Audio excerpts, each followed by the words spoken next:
شیعہ اور سنی میں کیا ڈفرنس سمجھتے ہیں اور کس کو حق پر سمجھتے ہیں؟ میرا سب سے بڑا اختلاف یہ ہے کہ آپ لوگ جو ہے جو پہلے کے جو بڑے تین لوگ ہیں ابو بکر، عمر، عثمان، ان کو برا کیوں کہتے ہیں؟ اور اگر برا کہتے ہیں تو آپ کے پاس کیا دلیل ہے؟ میرے پاس تو ایک پرفیکٹ دلیل ہے، مطلب میں جو سمجھتا ہوں کہ جو ہے اگر عمر ابو بکر اگر غلط ہوتے تو جو پروفٹ ہے وہ پروفٹ ان کے بعد نہیں رہ سکتے تھے وہ لوگ، کیونکہ سب سے بڑی دلیل اگر وہ لوگ غلط ہوتے تو ان کے بعد ان کو جگہ نہیں ملتی تھی۔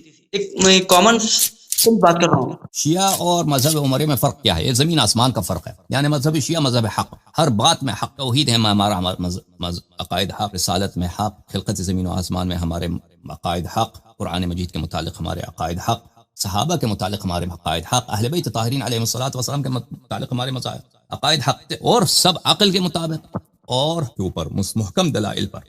جماعت مخالفین کے عقیدہ جو ہے توحید سے شروع کر لیں، اللہ ان کے مذہب میں نہایت ظالم، نہایت بیوقوف، ابس ہی اندر ابس ہے۔ توحید سے اگر شروع کریں، اللہ کے افعال سے شروع کریں، ایک آسمانی جانور ہے ان کا خدا، ان کا اللہ جمعہ جو ہے آسمان میں ایک انسان کی طرح اس کی شکل ہے، وہ آسمان میں رہتا ہے، کار و کام اس کے سب بیوقوفانہ ہیں۔ وہ خود آپ سے شرابی سے وہ شراب پلاتا ہے، شرابی جب شراب پیتا ہے تو وہ اللہ کا فعل ہے۔ بت پرست جو بت کی پوجا کرتا ہے وہ اللہ نے اس کو بت پرست بنایا، کافر بنایا۔ مومن جو مومن ہے اللہ نے اس کو مومن بنایا، جو نماز پڑھتا ہے بھی اس کا فعل، جو ایمان ہے بھی اس کا فعل، جو کفر ہے، جو شراب پیتا ہے، زنا کرتا ہے، لواط کرتا ہے، وہ بھی اللہ کا فعل۔ اور اگر یہ سب اللہ ہی کا فعل ہے تو مجھے بتاؤ تو نبی بھیجنے کی ضرورت ہی کیا ہے؟ تم خود ہی کراتے ہو، تمہاری مقدر ہے، تو نے تقدیر کرایا ہے، تیری قضاء و قدر ہے، تو نے کافر کو کافر بنایا ہے، وہ چاہے مسلمان بن جائے مسلمان نہیں بن سکتا۔ شرابی شراب پیتا ہے، وہ شراب چھوڑ کے نمازی بن جائے وہ نہیں کر سکتا، تقدیر میں یہی ہے، سب تیرا فعل بھی تیرا ہے، تو نے پیغمبر کیوں بھیجا؟ میں کہتا ہوں وہ ایک آسمانی جانور ہے، اس کے سارے کار بیوقوفانہ احمقانہ، اس طرح نہیں ہے۔ اللہ تعالیٰ کوئی جانور نہیں ہے، اس جیسا ہے ہی نہیں، وہ نہ عقل میں آ سکتا ہے، نہ وہ کسی چیز کی شبیہ ہے، نہ اس کا پیر ہے، نہ سر ہے، اس کا جسم نہیں ہے، وہ جسم ہے ہی نہیں، وہ اس کی نہ وہ اہل بیت علیہ السلام کی طرح ہیں، نہ کسی پتھر کی طرح ہیں، کسی بھی جسم کی طرح ہے نہیں اللہ تعالیٰ۔ اس کا وجود جو ہے بالکل مختلف ہے، وہ ہمارے ذہن میں نہیں آ سکتا، اتنا آ سکتا ہے کہ وہ موجود ہے، وہ حکیم ہے، وہ عالم ہے، وہ حی ہے، وہ قادر ہے، اس جیسا کوئی نہیں ہے، لیکن وہ کیسا ہے ہمیں نہیں سمجھ آ سکتا۔ اور اس کے علاوہ اس نے ہمیں مختار بنایا ہے، ہم اپنے اختیار سے، میں مومن بنتا ہوں، مجھے اختیار ہے، اس طرح نہیں کہ اللہ نے ہمیں مجبور کیا، میں اللہ کے اختیار سے میں مومن بنتا ہوں، اور میں نماز پڑھتا ہوں، یہ میرا فعل ہے، یہ اللہ کا فعل نہیں ہے۔ اگر کوئی شخص جا کے زنا کرتا ہے، شراب پیتا ہے، لواط کرتا ہے، وہ قتل کرتا ہے، وہ اس کا فعل ہے۔ اللہ نے ہمیں طاقت دی ہے اور ہمیں علم دیا ہے اور خبر بھی دیا ہے نبی صلی اللہ علیہ وسلم کے ذریعے، تم اگر اچھے کام کرو گے تو میں نے تجھے طاقت دی ہے، اختیار دی ہے، یہ ثواب ہے، برے کام کرو گے یہ عذاب ہے۔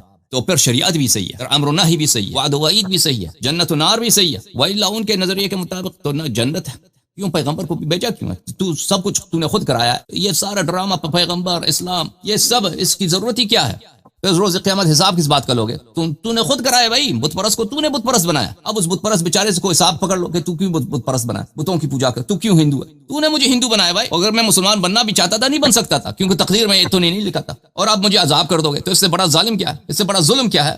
بیوقوف، ظالم، عبس۔ اچھا اس کے بعد اس میں فرق بہت ہے شیعہ میں اور ان میں، اس کے علاوہ جو نبی کریم صلی اللہ علیہ وآلہ وسلم کے سب سے اہم مسئلہ ہے کہ نبی کریم صلی اللہ علیہ وآلہ وسلم عصمت ہے، کہ ان سے کوئی خطا نہیں ہے، کوئی غلطی نہیں ہے۔ جماعت عمرے میں اس طرح نہیں ہے، وہ خطا بھی کرتے ہیں، غلطی بھی کرتے ہیں، نماز میں ایک دفعہ غرانیق العلا، نماز کے درمیان ایک دفعہ بتوں کی پوجا شروع کر دیتے ہیں، تلک الغرانیق العلا شفاعتہن ترتجى۔ اور اس کے بعد جو سب سے اہم مسئلہ ہے کہ نبی کریم صلی اللہ علیہ وآلہ وسلم کے بعد ہدایت کا سلسلہ کیسے جاری رہا؟ ان کے مذہب کے مطابق کوئی اہتمام ہی نہیں ہے، نہ قرآن جمع کیا، نہ سنت جمع کیا، صحابہ سب ان پڑھ ہیں۔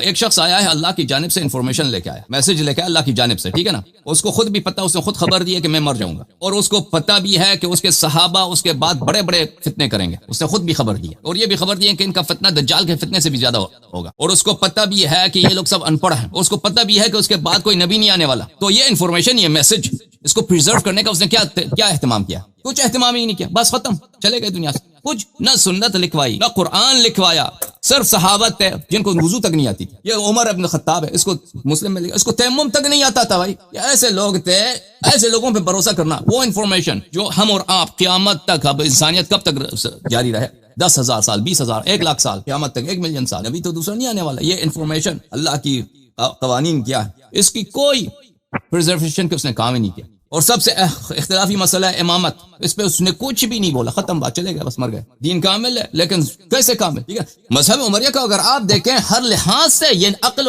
کلیئرلی، یہ نہیں کہ شک کی بات، کلیئرلی بالبتاہا، اس کی بطلان بالکل واضح ہے. جیسے سورج کو دیکھیں نا، یہ سامنے سورج ہے، اس طرح 2 اور 2 4، یہ واضح ہے. آپ بچے کو بھی کہتے ہیں 2 اور 2 کتنے بنتے ہیں، وہ کہے گا 4 ہے. واقعا مذہب عمریہ کی حقیقت آپ بتائیں ان کی اپنی کتب سے. تعصب کو اگر انسان چھوڑ دے تو وہ اعتراف کرے گا کہ یہ سب جھوٹ ہے. ہم کہتے ہیں کہ نبی کریم صلی اللہ علیہ وسلم نے اپنے بعد اہتمام کیا تھا، اس جیسا موجود ہے خلیفہ جانشین امام. کوئی انفارمیشن ضائع نہیں، کوئی میسج کا کوئی حصہ ضائع نہیں ہوا. اس کے علاوہ آپ نے کہا کہ جو صحابہ تھے وہ نبی صلی اللہ علیہ وسلم کے ساتھ کیسے تھے، تو کیا کرتا نبی ان کو؟ ایک بوڑھا شخص ہے، اس کا نام ہے ابو بکر، کہتا ہے میں مسلمان ہوا ہوں. کیا کرتا اس کو؟ آپ کیا سجیسٹ کرتے ہیں؟ دیکھیں اس نے خیانت تو بعد میں کی نا، نبی صلی اللہ علیہ وسلم کے وفات کے بعد اس نے غداری کی.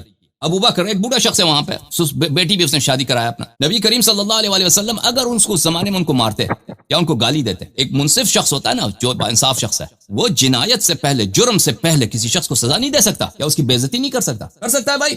ایسا نہیں لگتا کہ آپ زیادتی کر رہے ہیں؟ نہیں، بالکل زیادتی نہیں کر رہا. مثلا اگر مجھے پتا چل جائے، میں ایک باانصاف شخص ہوں کہ کل میرا جو شریک ہے، پارٹنر ہے، یہ چوری کر دے گا، میں ابھی اس کو گالی دے دوں کہ تو چور ہے، اس نے ابھی چوری نہیں کیا ہے، میرا اس کے ساتھ $1,00,000 فرض کریں یا $1,00,000 جو ہے اس کی پارٹنرشپ ہے، وہ کل جو ہے وہ کیا کرے گا، وہ کل چوری کر دے گا. اگر میں اس کو ابھی سے تپڑ مار دوں بھائی آپ چور ہیں، ابھی سے میں اس کو خلاف کوئی کارروائی کروں، اس کو کہہ دوں کہ نکل جاؤ یہاں سے، بھاگ جاؤ، یا وہ مال چھین لوں میں اس کا، یہ تو سب لوگ کہیں گے کہ بھائی آپ نے اس کے ساتھ زیادتی کی. فرض کریں اگر رسول اللہ صلی اللہ علیہ وسلم اپنے حیات میں ابو بکر کو قتل کر دیتا، یا ابو بکر کی بے عزتی کرتا، یا عمر کی بے عزتی، گالی دے کے اس کو مسجد سے نکالو کہ بھائی تو منافق آدمی، تو میرے بعد یہ کرے گا، تو تاریخ میں کیا ہوگا؟ پھر ابو بکر تو غصب خلافت نہیں کر سکتا نا، اس کو تو بگا دیا، قتل کر دیا، یا کچھ اس کو جلا وطن کر دیا. تاریخ میں سب یہی لکھتے ہیں کہ یہ کیسا نبی تھا. اس کا ایک سسر تھا، ایک بڈھا آدمی، اس کے اپنے شہر کا تھا، مکے میں رہنے والا تھا، بلا وجہ اس کو کہتا مجھ پہ وہی ہو گئی ہے، اس کو بھگا دیا وہاں سے. وہ تو نیک آدمی تھا، نماز پڑھنے والا آدمی تھا، آپ کا سسر تھا. انہوں نے جو کام کیے ہیں اس کا سزا ان کو ان کے کام سے پہلے، یہ شریعت کے خلاف ہے. شریعت میں آپ کسی کو ہاتھ نہیں کاٹ سکتے اس لیے کہ وہ کل چوری کرے گا.